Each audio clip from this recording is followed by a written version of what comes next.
মাথাটা খুব চাপ, কমিটি চেঞ্জ করতে হবে।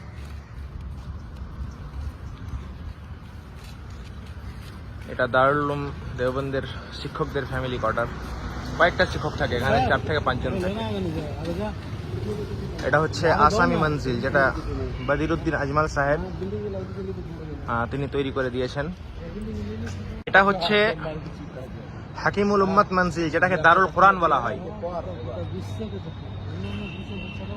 এখানকার এই যে মাস্টার সাহেব, ওই 3 তলার যে কোনার রুমটা, প্রথম ভর্তি হওয়ার পর আমি ওই রুমটাই থেকেছি। ওই 3 তলার যে কর্নার রুমটা, ভর্তি হওয়ার পর প্রথমে এখানে সিট হয়েছিল। এটাকে দারুল কোরআন বলা হয়, মানে হিফজ বিভাগটা এখানে আছে। এদিকটা তো Delhi GT road, Delhi Kashmir GT road. এটা ওভারফ্লাই, অনেক মানে বড় ওভারফ্লাই এটা। এটা হাকিমুল উম্মত মঞ্জিলের মেন এন্ট্রি। এই বিল্ডিংয়ে আমার প্রথম জীবন, ভর্তি হওয়ার পরে এই বিল্ডিংয়ে আমি থেকেছি। এবং দারুল কোরআন হিফজ বিভাগ এখানেই আছে। দারুল উলুম দেওবন্দের হিফজ বিভাগ এটা।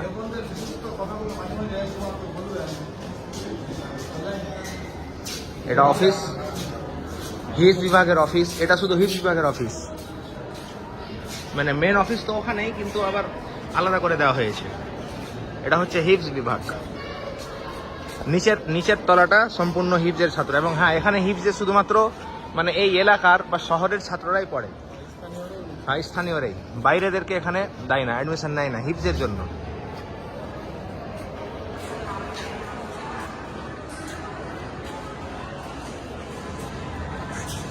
বিশাল বড় বিল্ডিং।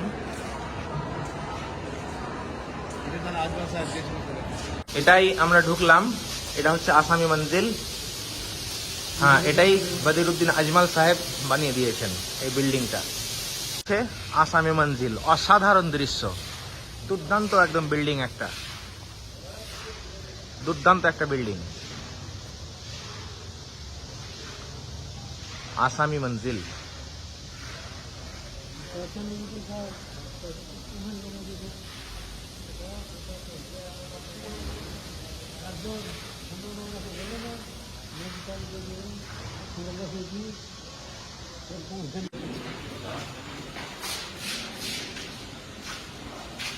হাকিমুল উম্মত মঞ্জিলে থাকার পরে এখান থেকে 3 নম্বর যেটা রুম, এই 3 নম্বর রুম আমি থেকেছি। নিচে থেকে 3 নম্বর রুম যেটা, হ্যাঁ 3 নম্বর রুমে আমি থেকেছি 1 বছর। 1 বছর এখানে থেকেছি। হ্যাঁ, এই মানে যখন এগুলো সব টয়লেট, বাথরুম ছাত্রদের জন্য। এবং এই হচ্ছে বাথরুম, যথেষ্ট মানে বড় হয় বাথরুমগুলো, যেহেতু এখানে কাপড় টাপড় কাচা হয়। এই সব কিছু হচ্ছে ছাত্রদের জন্য। হ্যাঁ, আপনাদেরকে একটা মজার ঘটনা শোনাচ্ছি, নাম বলছি না আমি। একজন ছিলেন এই বিল্ডিংয়ে, একটা রুমে থাকতেন। তো মানে ছাত্র জীবন যেমন হয়, রাত্রে হয়তো 2টা-3টা পর্যন্ত পড়লো, সকালে একটু ঘুম লাগবেই। তো গরমের দিন, যেহেতু বাথরুম বড় বড়, তো শিক্ষক তোলার পরে, যেহেতু শিক্ষকরা আজানের সময় তুলে দেয়, ও এসে আবার এখানে ঘুমিয়ে যেত। এই গোসলখানায় ঘুমিয়ে যেত এসে, শিক্ষকরা তোলার পরে। আবার আজান টাজান হলো, মানে শিক্ষকরা যেহেতু আজানের সময় থেকে তুলে, দরবানরা তুলে, ও এসে কিন্তু গোসলখানাতে ঘুমিয়ে যেত প্রত্যেক দিন মাদুর বিছিয়ে। তারপরে আবার একটু পরে উঠতো। তো ছাত্র জীবনে সবারই হয় এরকম কিছু ঘটনা। আমরা যখন ছিলাম, এই বিল্ডিংটা, এই জায়গাটা ছিল না। এই জায়গাটা পরে হয়েছে, মানে এই পারের যেগুলো, এই সাইডের বিল্ডিংগুলোর জন্য খাবার দাবারের ব্যবস্থা এখানে হয়। মানে যেহেতু প্রচুর দূর হয়ে যায়, প্রায় ওদেরকে 1 কিলোমিটার হেঁটে যেতে হবে খাবার নেওয়ার জন্যই, সেই জন্য এই জায়গাটা, এই এরিয়াটা পরে আলাদা করেছে। এদিকের ছাত্রদের খাবার দাবার মানে এখানেই হয়।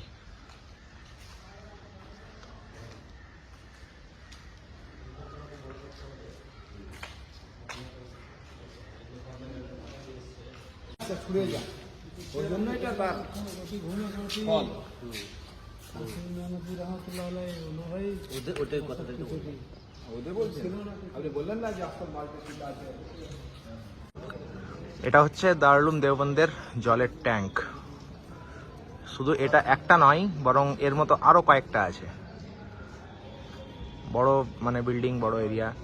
আর এরকম নয়, আমাদের এলাকাগুলোতে তো কয়েকটা মিলিয়ে গ্রাম মিলিয়ে একটা জলের ট্যাঙ্ক হয়, কিন্তু এখানে মাসার মধ্যে কয়েকটা জলের ট্যাঙ্ক আছে।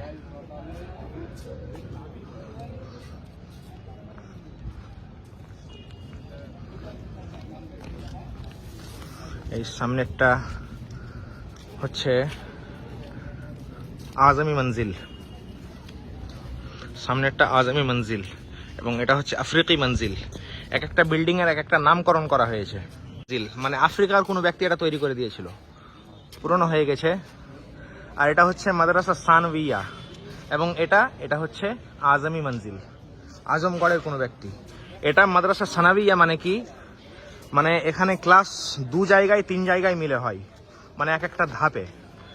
ক্লাস 1 থেকে শুরু করে ক্লাস 4 পর্যন্ত, মানে আউয়াল দোম সোম চাহারুম নহমির হেদায়তুন্নহু, হ্যাঁ কাফিয়া এবং সারেজামি। মনে হয় সারেজামি এখন ওদিকে চলে গেছে, মানে ওই সমস্ত ক্লাসগুলো এখানে হয় সানাবিয়া পর্যন্ত, মানে মিডিয়াম পর্যন্ত এখানে হয় এই বিল্ডিংটাতে।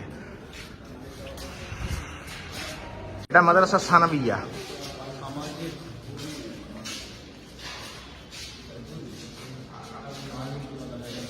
এই হচ্ছে ক্লাসরুম, এগুলো ক্লাসরুম, এসব কিছু। এই যে সালে চাহারুম উলা, চাহারুম পর্যন্ত এখানে হয়।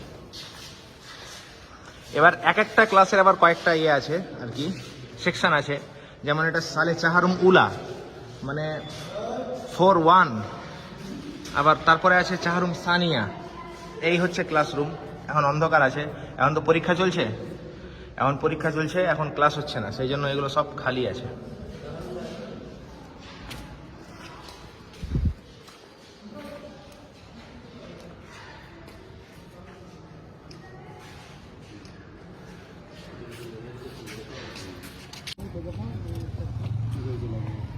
অসাধারণ দৃশ্য, কত গাড়ি দাঁড়িয়ে আছে এখানে, অনেক শিক্ষকের গাড়ি আছে, অনেক ছাত্ররাও যারা শহরের আশেপাশের বড় লোকের ছেলে তারাও গাড়ি করে এখানে আসে ক্লাস করতে।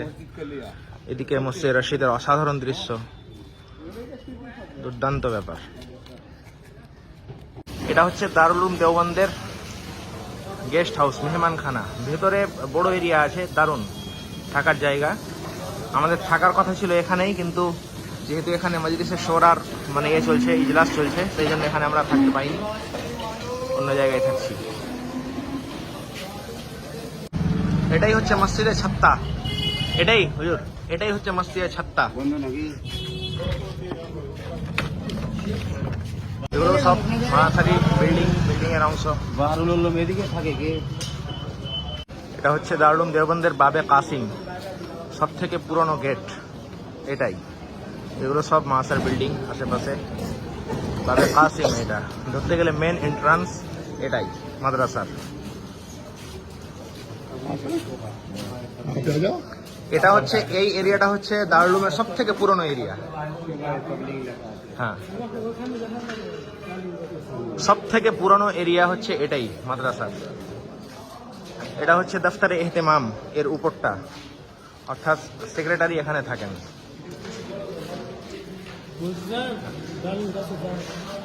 কিসে ডালিম গাছের ওপারে আছে এই ঘন্টা। হ্যাঁ, এই ঘন্টা মারলে পুরো শহর শুনতে পাই। তাড়েন তো, করেন তো, তাড়তে পারছেন কিনা দেখেন তো, দেখে মনে হবে না, তুলা মুশকিল একে। এই দেখেন এই ঘন্টা ফজরের আজানের সময় সেই আধা ঘন্টা ধরিয়ে করে, ক্লাসের সময় বাজাতেই থাকে, পুরো শহরে ঘন্টার আওয়াজ যায়।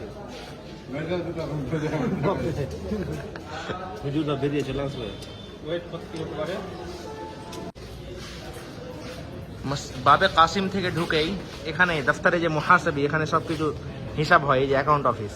এখানে আল্লাহর নবী সাল্লাল্লাহু আলাইহি ওয়াসাল্লামের রুমালের যে কভার, সেটা তুর্কির একটা রাজা এখানে হাদিয়া পাঠিয়েছিল গিফট স্বরূপ, সেটা আমরা দেখবো এবার ইনশাআল্লাহ। এই হচ্ছে ওঠার রাস্তা।